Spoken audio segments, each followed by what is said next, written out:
Muy buenos días, queridos amigos y queridos hermanos, fieles televidentes de Televisión Católica Arquidiocesana TVK, la señal que te transforma. Sean bienvenidos a la 60ª edición de su programa Al Pie de la Cruz. Le damos gracias al Señor porque es bueno y porque es eterna su misericordia. El día de hoy tenemos un tema muy interesante, un tema que nos llevaría horas y horas, pero solo tenemos una horita. Perdón, vamos a hablar sobre el pecado estructural, estructuras de pecado. El Señor nos dice, el evangelista, que se le dijo a nuestro Padre San José que Él se iba a llamar Jesús, porque su nombre significa Dios salva. Y el enviado sagrado le dijo a nuestro Padre, porque Él salvará al pueblo de sus pecados. Ahora bien, el artículo 1, el numeral 1 del documento de la doctrina social de la Iglesia nos estipula que, si bien es cierto, todos aspiramos a la vida eterna, o como decía el padre Yacuría, a la vida divina, y vamos a ser plenamente felices y libres después del juicio, también atañe a las realidades temporales. Así que para desarrollar este tema tan interesante y tan profundo nos acompaña nuestra querida amiga Sor Marta Seckmeister, a quien yo públicamente le pido nuevamente disculpas por mi horrible pronunciación de alemán. Buenos días, hermano. Muy bien, excelente. Buenos días, hermano. Es un gran gusto de estar de nuevo con ustedes. Gracias. Bueno, comentábamos con ella de que he tenido la gracia de tener de invitado al rector de la Universidad Centroamericana, al padre Andreu, y hablábamos sobre la importancia de las universidades y los centros superiores de educación católica en la promoción de la paz.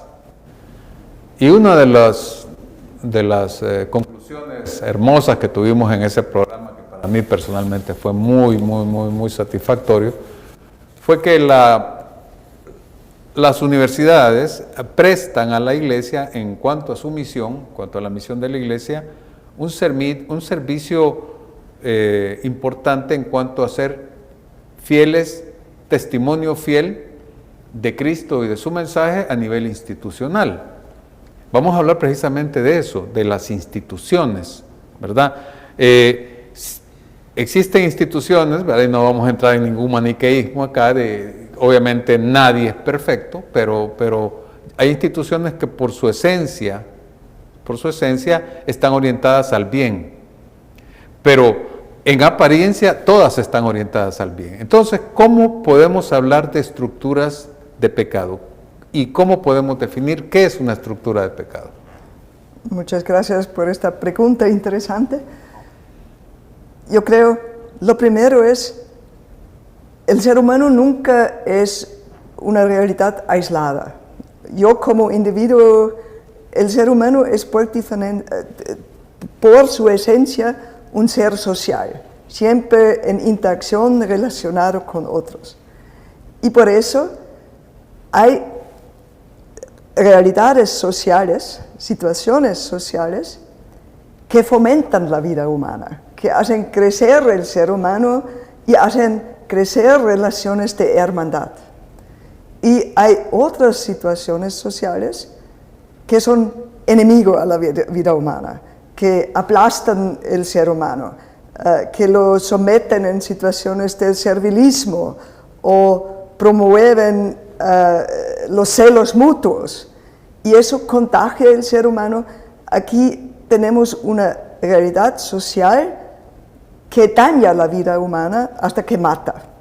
Y eso creo en el artículo de Ignacio Locoria, la historicidad de la salvación, donde él nos hace ver la salvación no solamente es algo más allá de mi vida, más allá de la muerte, que yo no me voy al infierno, sino la salvación en Cristo es algo que irrumpe en nuestra vida real, en esta tierra, en estas condiciones históricas. Una palabra clave en el Locoria es historizar, Quiero decir, no hablar de pecado y salvación en un modo ahistórico, que no toca las realidades de esta sociedad, de esta tierra, lo material, lo económico, lo político, sino la salvación se visibiliza, se concreta, se hace público en todas estas realidades.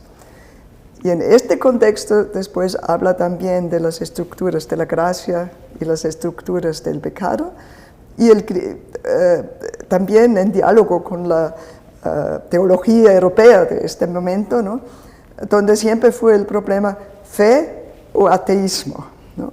Creyente o no creyente, naturaleza, que es pensado como algo ausente de Dios, y sobrenaturaleza, la teología neoescolástica de 2 pisos, ¿no? Aquí está la naturaleza humana y hace falta la gracia y arriba está después la sobrenaturaleza.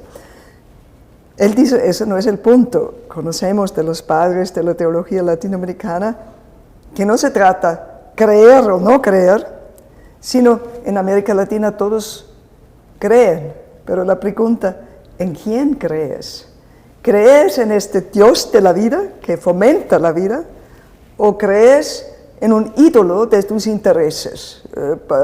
No es una fe en el sentido bíblico, claramente, pero puedes un creyente ferviente, pero pones tu confianza en un ídolo. ¿Y qué es la distinción siempre?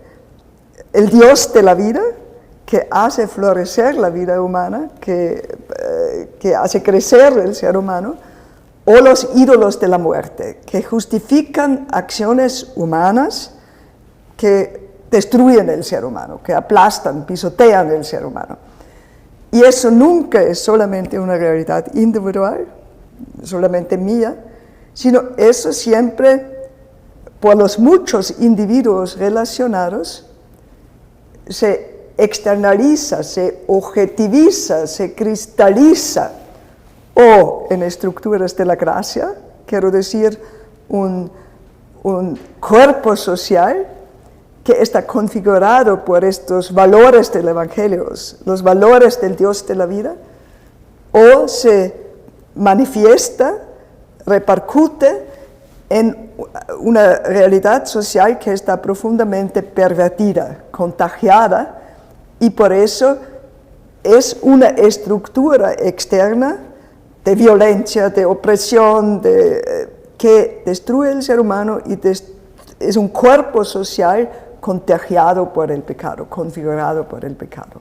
Podríamos hablar, ahí sí podemos hablar de maniqueísmo, una estructura social que convierte a un grupo en los buenos y a otro grupo en los malos, y que justifica las acciones de los buenos en contra de los malos.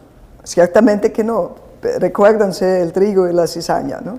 Claro. Está muy claro en Jesús que la mejor institución, la iglesia, ¿no? Comenzamos con la iglesia. La iglesia es la novia santa y es la prostituta. Claro. Quiero decir, nunca se puede en este modo, aquí son los meramente buenos, aquí son los completamente pervertidos, los malos, pero esos son los 2 polos entre que se mueve la realidad social, pero es también una verdad en una sociedad donde domina la perversión, donde domina la represión, donde domina la sospecha mutua. Es muy difícil allá, en contra de todo eso, luchar por islas de la vida. Es una lucha permanente. Jesús ha vivido en un momento histórico de marginalización, de represión, de exclusión en Palestina, en Nazaret de su momento. María, una pobre campesina, su papá, José, un jornalero, murieron no solamente él, alrededor de él en Séfaro, 2,000 personas murieron crucificados por la represión de los romanos en este momento. Quiero decir, vivía en una situación socialmente muy difícil, pero con Jesús en este mundo hostil en contra de la vida del ser humano, allá irrumpió la gracia de Dios. Se hace visible un amor constructivo que levanta sociales relaciones humanas, por ejemplo, ¿no? Sus relaciones con los pecadores y con las prostitutas. Quiero decir, él no distingue en los buenos y inmaculados, sino él visibiliza cómo estas personas son víctimas del contexto social. Su marginalización es un producto del ambiente y los abre opciones de recuperar su propia libertad y humanidad. O sea que la historicidad de la salvación nos lleva a concluir eso, de que hay una especie de caricaturización de la idea de Dios y sacar la verdad de Dios, lo que nos dice Pablo en la carta a los Romanos, sacar la verdad de Dios, sofocar la verdad de Dios con la injusticia. Y el numeral 116 del documento de la doctrina social de la Iglesia, porque todo esto lo estamos citando, porque son temas difíciles de hablar, porque la gente se va por otro lado. Si no, pregúntenle a Monseñor Romero. El numeral 116 nos dice que el pecado es alienación. Claro que si el pecado es alienación, o en otras palabras, cuando usted cita la carta de Pablo a los romanos, ¿no? Muchas veces hemos visto la debilidad humana. El bueno que quiero no hago, pero y Dios que tenga cólera en contra de eso, una moral individualizada, yo como individuo que soy débil, que quizá soy alcohólico o infiel a mi mujer, todas esta ética muy individualizada en el contexto meramente privado, familiar. Y en contra de eso es Pablo que dice no, es oprimir la verdad a través de la injusticia. Eso es el pecado. Con nuestras debilidades, Dios está misericordioso. Pero esta distorsión intencionada del ámbito social, o con las palabras de Juan en el Evangelio, él habla del mundo en algunos lados como sinónimo. Pecado y mundo es un sinónimo. En otros lados no. Piensan en Juan 3:18, ¿no? Tanto amó Dios al mundo que daba a su Hijo. Es su creación querida, y por esta creación querida y el ser humano, como él da a su Hijo único, todo su amor y toda su entrega. Pero en otro, ustedes no son del mundo. ¿Qué quiere decir esta expresión mundo? Es el mundo configurado de tal modo que es el anteproyecto al proyecto de Dios, ¿no? Dios, cuando Jesús habla de Dios como nuestro Padre, quiere decir, relaciónense como seres humanos de tal modo que todos son hermanas y hermanos. Y el mundo es la realidad social en la comunidad nacional, internacional, global, configurado de tal modo que por fin está pervertido a la antítesis de Dios, con su intención, con su creación, que estamos en comunión entre nosotros y estamos en comunión con este Padre que es amor, y es amor sin ambigüedad. Es amor sin ambigüedad. Y para ir cerrando este primer segmento, estamos hablando entonces de que el concepto de pecado, según San Juan, no es unívoco, más bien es equívoco, porque por un lado nos dice que Dios ama al mundo al grado de entregar a su propio Hijo, y por otro lado dice que el mundo no lo conoció. Yo quisiera que él usa el término mundo en diferentes modos. En diferentes modos, correcto. El mundo como este proyecto de Dios de una realidad en que todo termina en comunión entre nosotros y con Él, y el otro, este mundo que se opone a su proyecto. Exacto. Que se opone a su proyecto. Bueno, vamos a ir a la primera pausa. Cuando regresemos vamos a hablar ya específicamente sobre estas estructuras de pecado, este pecado estructural que está en medio de nosotros, pero que nosotros muchas veces no lo percibimos. No se vayan, en un minutito volvemos con todos ustedes.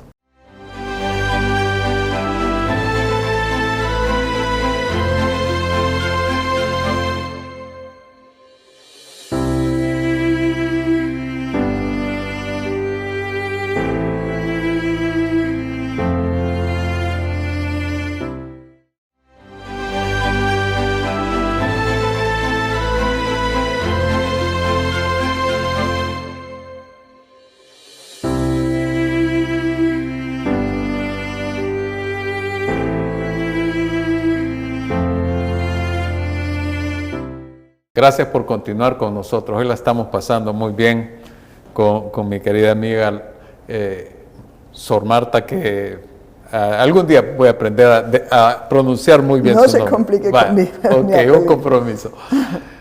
Hablemos de Medellín. En Medellín, una de las conferencias del CELAM realmente que hizo polvo, ¿verdad?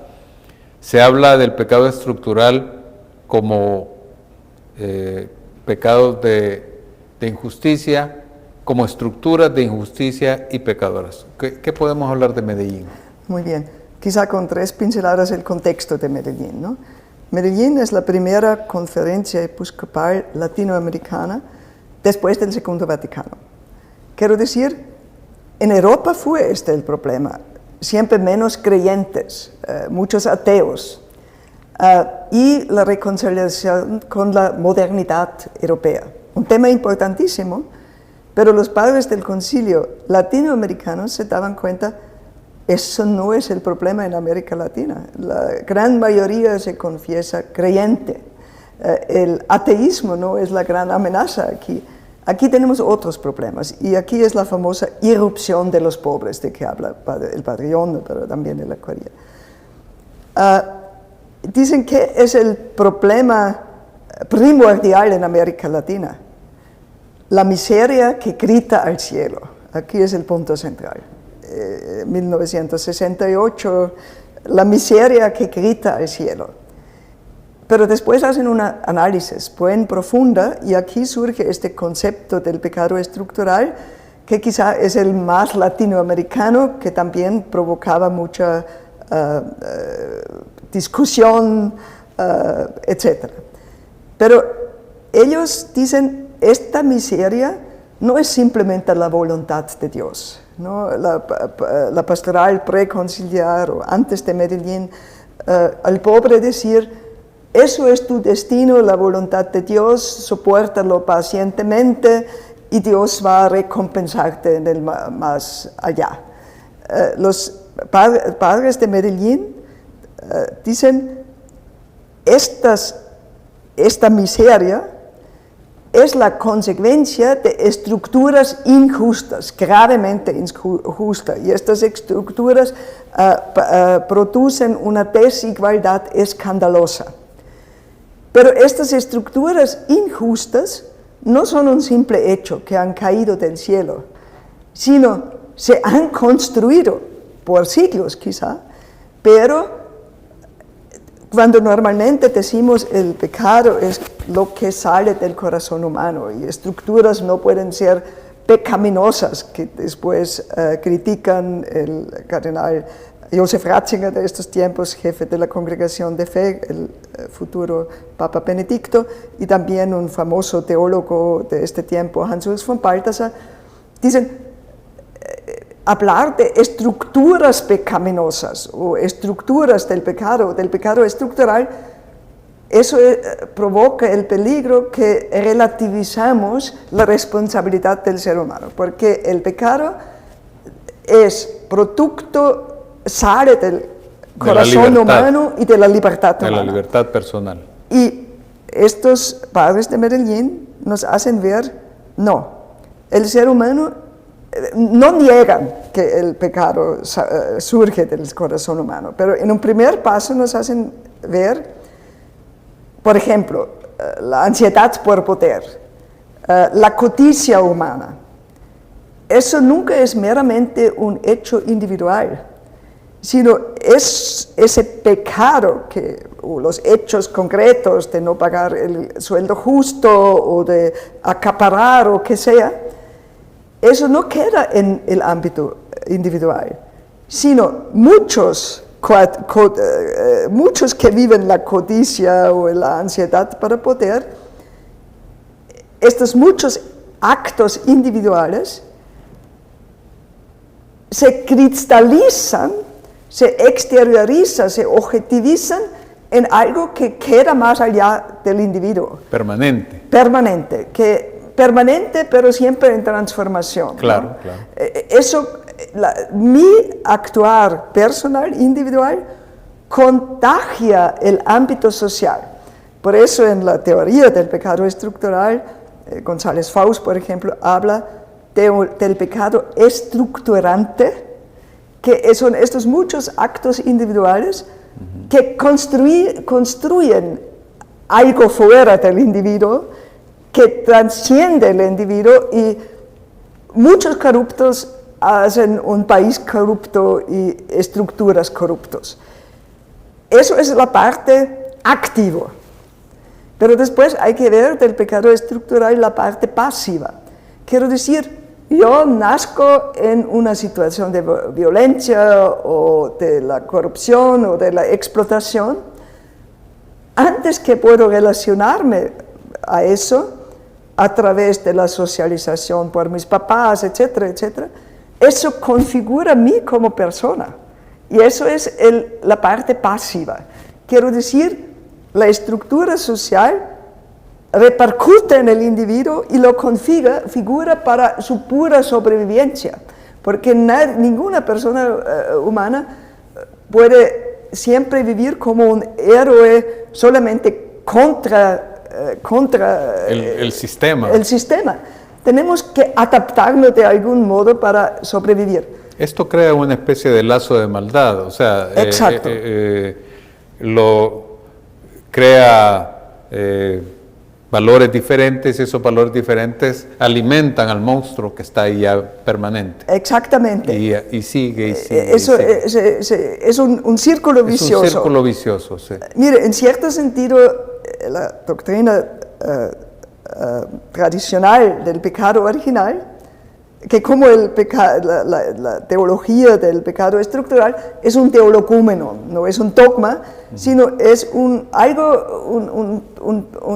es una oferta de un pensar para ayudarnos a entender la realidad del mal. Fíjese que me gustaría que se lo vamos a tocar este tema del teologúmeno. No es un dogma, o sea, la iglesia no es maestra, como decía Juan 23, ¿verdad? Es madre y maestra. Y la iglesia tiene esa condescendencia para con sus hijos, ¿verdad? El padre Ayacuría habla de la historicidad de la salvación, los procesos históricos que ajustan el mensaje evangélico a las realidades. De hecho, este programa, ese es su propósito. El propósito es tener una visión creyente de la realidad. Por lo tanto, un teologúmeno no es un dogma de fe, o sea, uno no está obligado a creerlo o a no creerlo, pero sí a meditarlo y a reflexionarlo. Exactamente eso lo es, ¿no? Un esfuerzo de ofrecernos un instrumento para ver la realidad, analizar la realidad. Agustín en el siglo IV lo ha hecho a su modo con esta doctrina del pecado original, y que también refleja que cuando el ser humano entra en su nacimiento en el mundo, no entra en el jardín de Edén, sino ya entra en un mundo distorsionado, desfigurado por el pecado. No quiero ahora quedarme con el pecado original, pero solamente para ver la analogía, el pecado estructural también nos hace ver eso. El individuo, antes de poder relacionarse a la realidad, ya se topa con una realidad distorsionada por el pecado. Me gusta mucho un video del padre Ignacio Ellacuría, donde él explica eso, ¿no? Al lado de él, Roberto de Avison, en este momento es un video histórico, y él dice, El Salvador vive una situación en que para el pobre es imposible cumplir la voluntad de Dios. Está condenado a pecar, porque la situación social es tan distorsionada para su pura sobrevivencia.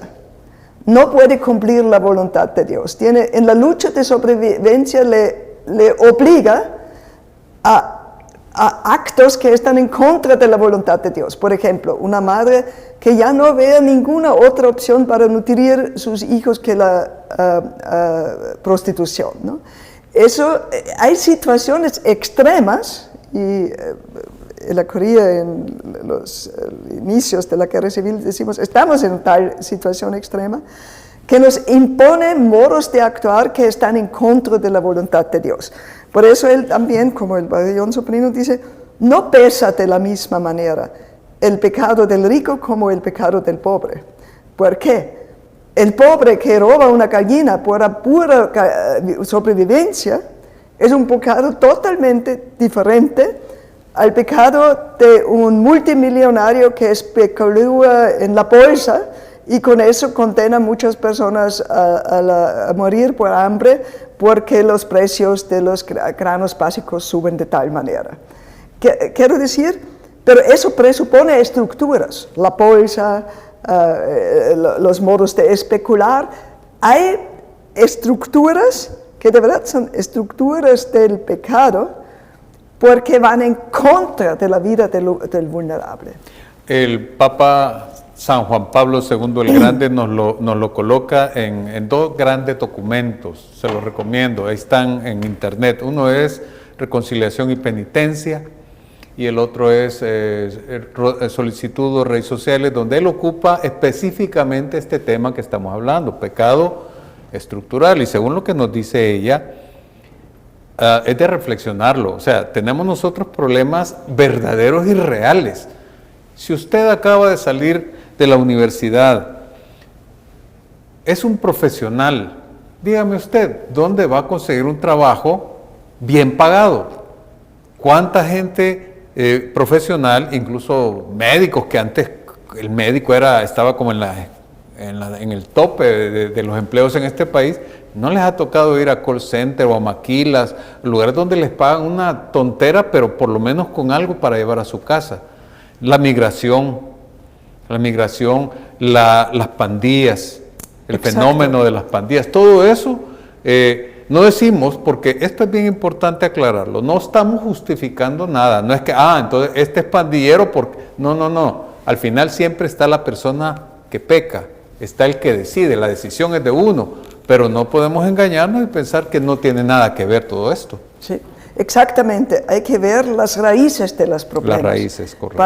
Para transformar las estructuras existentes a un modo de convivencia que fomenta la vida humana, que no obliga, por ejemplo, los migrantes y la criminalización de la migración por los países del norte. Eso, ¿verdad? No aceptan las leyes, no pueden aceptar la ley, porque no tienen otra opción, ¿no? Siempre se puede decir, obligar al pobre para morir en dignidad. No, la vida humana y la lucha por la vida humana es lo más esencial del Evangelio. El documento de la doctrina social nos lo dice con esa frase, que en el fondo de todas las laceraciones humanas y sociales se encuentra esta vuelta de espalda al designio divino, al proyecto de Dios, a través precisamente de la propia perversión, ¿verdad? Que muchas veces está apoyado, y hablábamos con eso con ella, está apoyado a veces en la falta de magisterio o los nuevos maestros, los nuevos mesías que aparecen y que vienen a ofrecernos el paraíso, ¿verdad? Y mucha gente, por su falta precisamente de formación en este tipo de cosas, pues se van por ahí. ¿verdad? El otro gran actor del que ya hemos tenido programas al respecto son las redes sociales. Exacto. Mire, quizá vale la pena un poco ver cómo se construyen estas estructuras del pecado. Hay un libro de antropología teológica de González Faust, un teólogo español que tenía mucha relación con la UCA, gran hombre. Este libro se llama Proyecto Hermano. Y en este libro yo encuentro la noción del pecado estructural a lo mejor explicado. Y él vea diferentes modos como se construyen eso, ¿no? Eso, lo primero es pervertir verdaderos valores en ideologías falsas, mentiras. Quiero decir, el ser humano no es un animal, el ser humano necesita valores. Valor es algo que vale para todos. El valor nunca es individual, sino algo que nos une, que nos mueve. Pero recuerdo el lema de la guerra civil, haga patria, mata a un cura, ¿no? Quiero decir, el valor del patriotismo, del nacionalismo, está pervertido en algo que quiere matar la mitad del país. Eso es perversión, ¿no? O piensan en algo del norte, la famosa ataque a las Torres Gemelas en los Estados Unidos, y después la guerra en contra de Afganistán. Quiero decir, un bombardeo a civiles inocentes para defender los valores del occidente, de la libertad, de la democracia, de no sé qué. Eso es una perversión. Claro. Eso es un modo, ¿no? Que muchas veces pasa en la historia, que pervertimos verdaderos valores del Evangelio en una ideología falsa. Pervertimos verdaderos valores del Evangelio en ideologías falsas que hoy están a la orden del día. Vamos a continuar con lo que ella nos está diciendo y nos vamos de esta sección acordándonos que por definición el ser humano es anima rationis, ¿verdad? Es raciones y social. Ajá, o sea, es un ser racional. Así que vamos a hacer nuestra segunda pausa. En un segundito volvemos con todos ustedes. No se vayan.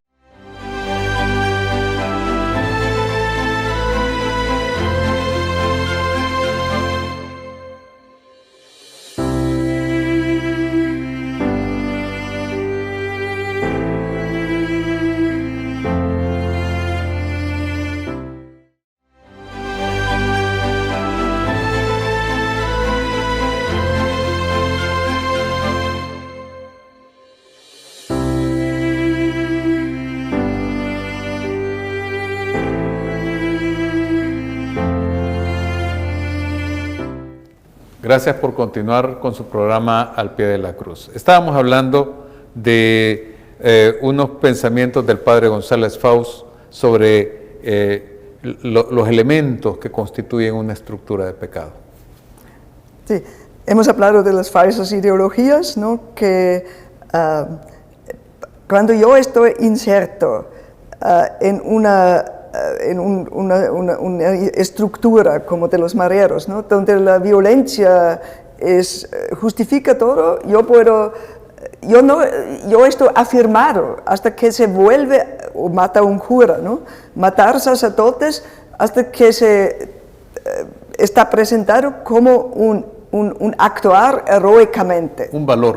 Sí. Hasta los grandes masacres que hemos vivido, ¿no? El militar que hace su deber, ¿no? O los nazis, ¿no? Los grandes verdugos nazis también han dicho, nosotros solamente hemos cumplido nuestro deber. Eso es muy preocupante, estas afirmaciones así. Se creían buenos ciudadanos, patriotas, etc. Otro modo como se configuran estos, es algo muy básico humano, ¿no? Ningún ser humano siempre puede vivir en el desacuerdo. Buscamos la afirmación por nuestros hermanos y hermanas, ¿no? Cuando siempre estamos viviendo contracorriente, o el héroe solo, ¿no? Eso no se puede sobrevivir en la mera negación y soledad. Por eso estamos configurados por nuestra socialización familiar, laboral, de la universidad, pero ¿cómo está configurado eso? Eso nos humaniza o nos distorsiona. Quiero decir, aquí es central la palabra de Jesús, yo soy el camino.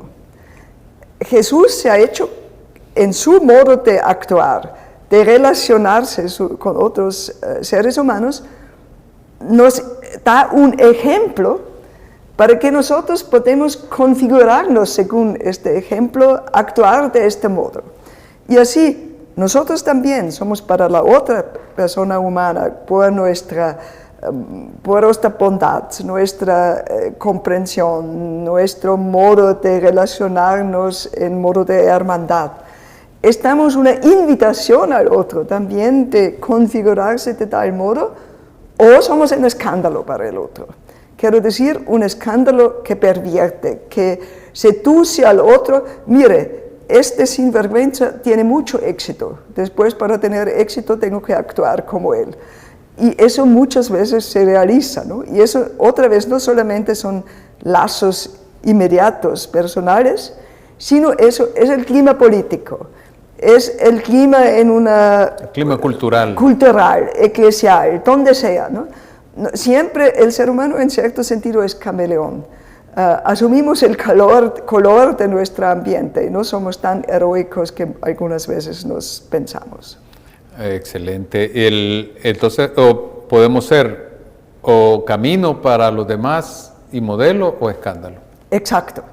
Y una institución que ha pervertido su inspiración inicial. Pensamos, por ejemplo, en el doloroso capítulo de los abusos, ¿no? También en la iglesia. En la iglesia, ¿no? claro. Donde la cultura de la institución es esconder, proteger a la persona que ha cometido el delito y no poner su sensibilidad y su atención a la víctima. Uh-huh. Aquí eso es una estructura del mal, ¿no? Es un escándalo. Es un escándalo, exacto. Pero no solamente se relaciona a la dimensión sexual, sino también a todo, poder, codicia, todas estas. Claro, claro. Me decía de un tercer aspecto. Sí, un tercer modo de cómo se construye, podemos verlo primero más como metáfora en lo individual, ¿no? Un adicto que toma o que fuma, dice, no puedo vivir sin eso. Sí. Ahora, eso es en lo individual. Es una necesidad falsa, porque para vivir sana como ser humano, en verdad te hace daño, te destruye. Pero tú te imaginas, cuando me quitan eso voy a morir, ¿no? Cuando usamos esta metáfora por el ámbito social, comenzamos en lo grande, en la sociedad mundial, ¿no? El neoliberalismo imperante que tenemos ahora, ¿no? Que esas son las leyes de la economía y eso es el único camino para la humanidad para seguir adelante. No hay alternativa. Esas son las leyes que se imponen y a eso hay que obedecer. El crecimiento anual de las economías, etcétera, etcétera, etcétera. Lo que el Papa Juan Pablo llamó capitalismo salvaje. Exacto, ¿no? En verdad, vemos que eso es como el fumador se autodestruye su organismo y quizá también de su familia porque tienen que inhalar el mismo aire que él. Aquí también sabemos, eso es una receta a la catástrofe. Ecológicamente no es universal, como dice Ignacio de la Curia. Este modelo de crecimiento económico no es posible para todos los seres humanos del planeta, porque cuando eso se aplica a todos los seres, es el fin ecológico ya, ¿no? Quiero decir, en vez de, con las palabras del padre de la Curia, de hacer el motor de la historia la acumulación de riquezas, ver si hay una alternativa. Y esta alternativa es que él llama la civilización de la pobreza, dirigir la atención a la satisfacción básicas de cada ser humano. Y no hay ningún ser humano que vale más que el otro, ¿no? El norte puede vivir este estilo, pero el sur no, y obligar cosas al sur que para el norte no valen. No, es la idea de las estructuras de la gracia en contra de las estructuras del pecado, de la muerte, es la organización social a nivel comunitario, nacional, internacional, de tal modo que ofrece el espacio de vida digna para cualquier ser humano. Decía el Papa Francisco hace un par de años precisamente eso que usted está diciendo, para que no vayan a creer que son posturas o de ella o mía. Estamos hablando en términos eclesiásticos. Ella es profesora de antropología teológica. El Papa Francisco decía de que animaba a la sociedad civil a que se manifieste, ¿verdad? El escritor sagrado nos dice que la creación entera está esperando la manifestación de los hijos de Dios, llamémosle la cristalización de los hijos de Dios. Y me voy a la carta de Tito, en el capítulo 3, versículo 4, ahí dice que el amor que Dios nos ha dado se manifestó, dice. Sí. Quiere decir, se cristalizó. En el caso de ese versículo se encarnó. Y usted nos habla de Cristo. Y quizá voy a ir cerrando por acá porque el programa está, como dije al principio, está para que hablemos horas y horas, pero ya no tenemos mucho tiempo. Entonces, estos tres aspectos me parecen bien importantes. Es lo que ella nos ha dicho. Y yo, esas cuestiones que el padre Faust habló, me vinieron la famosa frase de Schopenhauer, que dice que el ser humano, la felicidad, porque todos estamos llamados a la felicidad, que el ser humano tiene dos grandes enemigos contra su felicidad. El primero es el dolor y el segundo es el aburrimiento, sí. El tedio. Sí. Entonces, muchas veces vemos esos dos grandes enemigos en función personal y ya nos olvidamos precisamente del mundo que nos rodea. Y aquí es donde quizá quisiera que usted nos hablara de todo esto en función de Cristo como camino, verdad y vida. Mire, el programa se llama al pie de la cruz. Al pie de la cruz. La cosa es seria, ¿no? Jesús, en su muerte en la cruz, es la denuncia a gritos del pecado del mundo. Quiere decir, Él, que es la revelación de la voluntad de Dios para esta creación, el amor incondicional de Dios a este mundo querido, se visibiliza en este actuar de un ser humano concreto. Pero exactamente por este actuar termina por fin como víctima de los poderes de este mundo. Eso es una realidad bien dura y seria, ¿no? Pero esta víctima que termina en la cruz, al mismo tiempo con su modo de actuar, abrió una brecha en que podemos seguir. Quiero decir, los salvadoreños están bendecidos porque que históricamente se realizó en Jesús, se historizó en un Monseñor Romero y en los innumerables otros mártires. Quiero decir, en su confianza a este proyecto de Dios, que quiere que vivimos como hermanos y hermanas, arriesgaron vivir así. Pero eso tenían que soportar, ser enemigos del mundo configurado por el pecado, ¿no? No quiero que haya más mártires, pero yo creo de Jesús, de un Monseñor Romero, podemos inspirarnos en esta pasión profunda de la lucha a favor de una convivencia humana que posibilita la felicidad para todos sus hijos y hijas. Y creo eso es lo más profundo de todo eso. Mucha gente considera que eso puede ser hasta una utopía. Es utopía, pero una utopía que nos pone en marcha. Claro. Siempre es utopía, ¿no? El nuevo cielo, la nueva tierra, yo creo, siempre es el peligro, el anuncio ya está. Cuando alguien dice en esta historia ya está, estamos muy cerca de los sistemas absolutos, dictaduras, etc.